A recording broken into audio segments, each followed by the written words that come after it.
Hey everybody, welcome back to my Grow Like a Pro YouTube channel. Today is the 26th of April and I just brought these out in the sun just to do a little bit of a different video. I wanted a lot of light on these.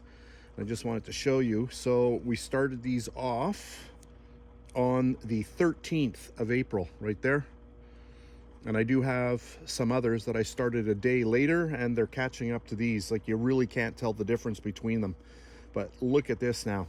This is unbelievable. So it was only a 1 week ago today that I did the last video, and you can see how small they are, or how small they were, and you can see the amazing progress on these little cucumber plants.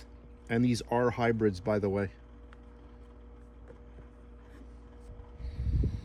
So anyway, they're coming along really well. I just wanted to do a really fast video to show you these.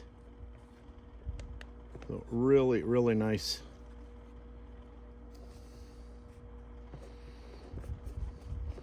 I have a funny feeling that I started these off a little bit too early, because as our weather here goes, it's around the first week of June where you really have no chance at all for any frost, and these do not do well in any type of cold weather.